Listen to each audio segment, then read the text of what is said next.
Okay, guys, it's gonna be the last third part of Hearts and Crosses. The story I'm reading the third day, and let's continue. That night, the 100 head of cattle were driven up from the pasture and penned in a corral near the ranch house for delivery in the morning. When night closed down and the house was still, did Santiago throw herself down, collapsing the formal note of her to her bosom, weeping and calling out a name that pride, either in one or the other, had kept from her lips many a day, or, or did she file the letter in her business way, retaining the royal balance and strength?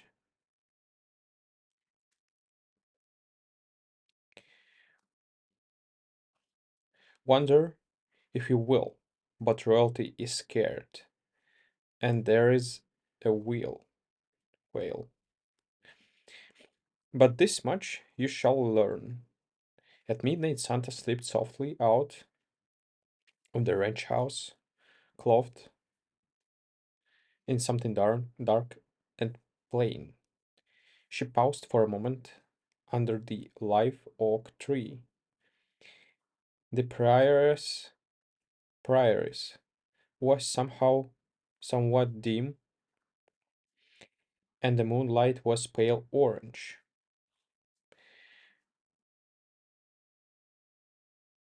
Diluted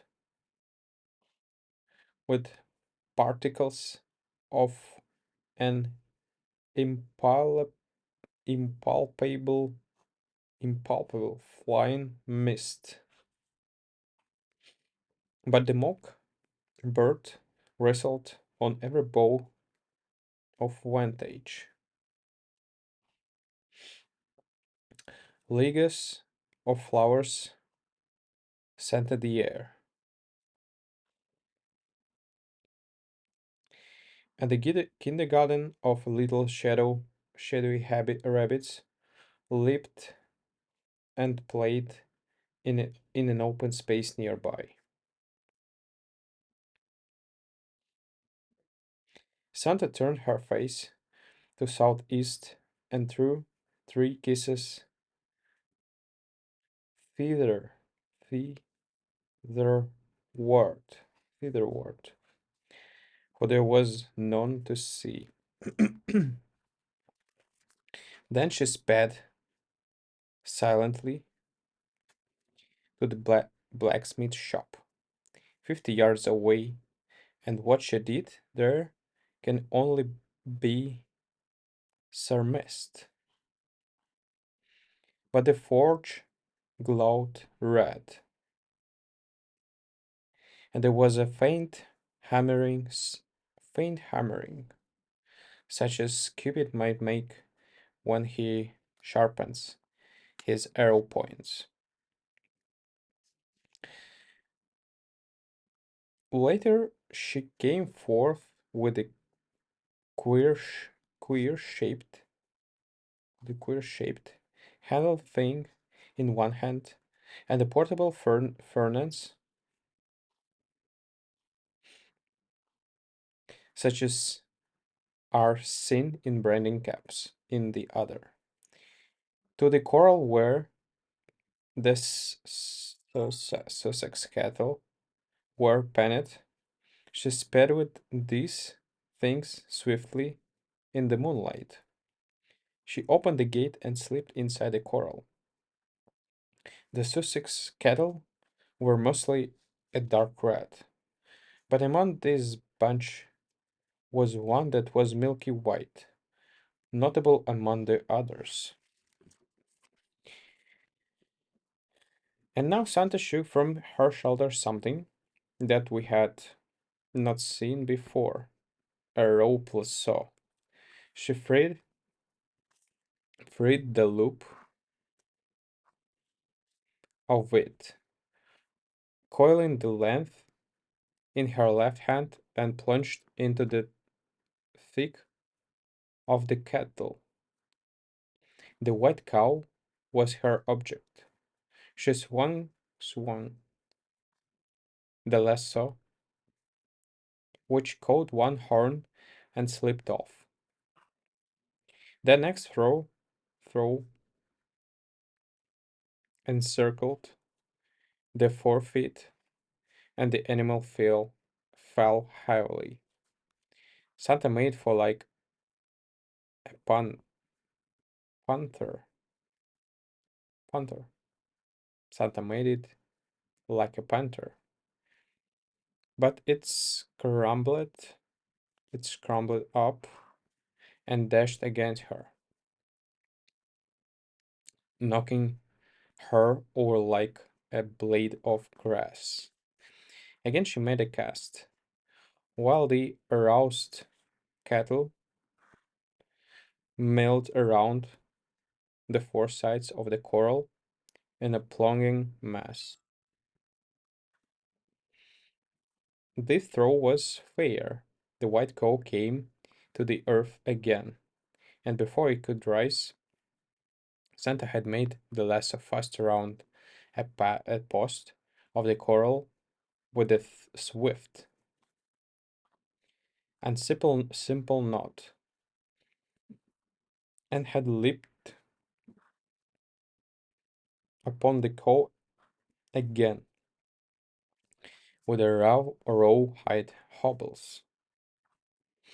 In 1 minute, the feet of the animal were tied. No record, no record-breaking deed. And Santa leaned against the coral for the same space of time, painting and lax. And then she ran swiftly to her furnace at the gate and brought the branding iron, queerly shaped and white hot. The below of the outraged white cow, as the iron was applied, should have steered the slumbering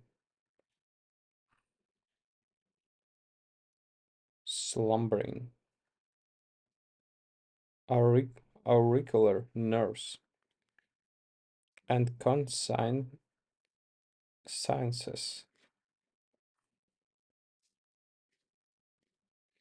of the nearby subject of the Nopalita, but it did not, and it was a mite, a mite. The deepest nocturnal, the deepest nocturnal silence. Then Santa ran like a loping back to the ranch house, and there fell upon a cot and sobbed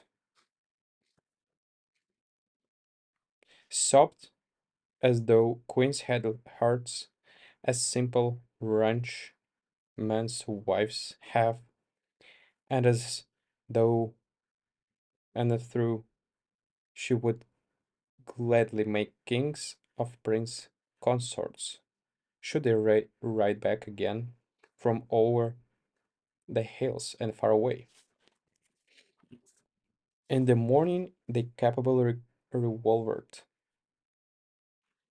Yoff and his vaqueros, vaqueros set forth, driving the bunch of Sussex cattle across the prairies to the Rancho Seco. 90 miles it was, a 6 days' journey, grazing and watering the animals on the way. The beasts arrived at San and Rancho Seco one evening at dusk, and were received and counted by the foreman of the ranch. The next morning, at 8 o'clock, a horseman leaped out of the brush to the Napolita ranch house. He dismounted stiffly, and strode with whizzing spurs to the house. His horse gave a great sigh and swayed, foam streaked, with down-dropping head and closed eyes.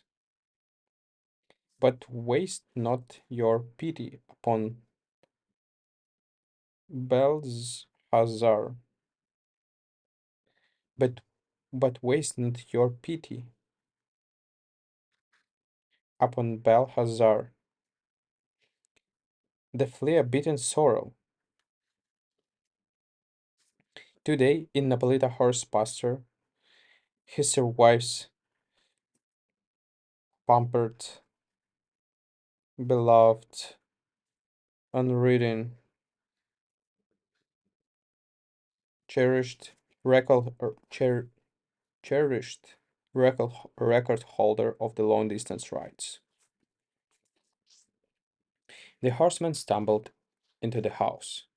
Two arms fell around his neck, and someone cried out in the voice of woman and queen alike, "Web! Oh, Web!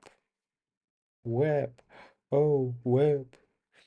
I was I was a skunk," said Web Yager. "Hush," said Santa. "Did you see it?" "Yes, I saw it," said Web. What they meant, God knows. And you shall know, if you rightly read the premier of events. "Be the cattle queen," said Webb, "and overlook if you can. I was a mangy, sheep-stealing coyote." "Hush," said Santa again, laying her fingers upon his mouth. "There is no queen here. Do you know who I am? I am Santa Yager, first lady of the bedchamber. Come here." She dragged him from the gallery into the room to the right. There stood a cradle with an infant in it, a red, rebelled, unintelligible, bubbling, beautiful infant, sputtering at life,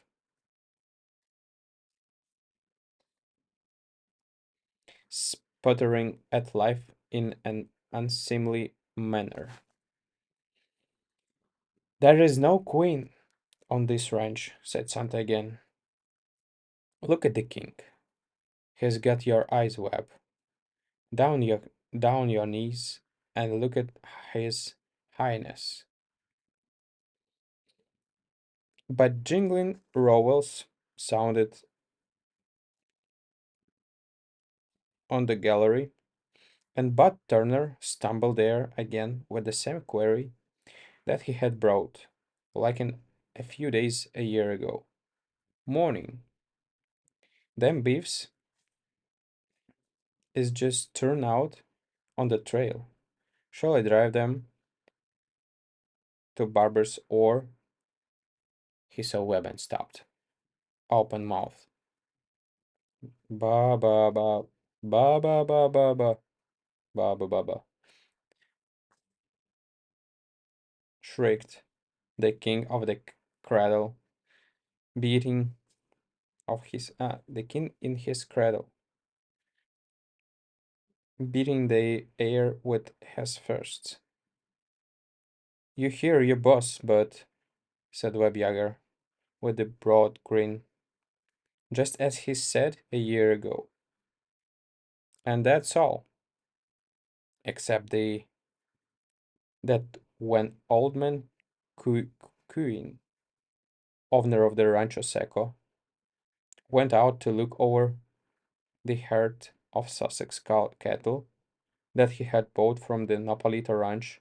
He asked new manager, "What's the Napolita Ranch brand, Wilson?" X bar Y, said Wilson. "I thought so," said Queen. "But look at the white heifer there. She's got another brand, a heart with a cross inside of it. What brand is that?" Okay, thank you guys for listening to me and see you tomorrow.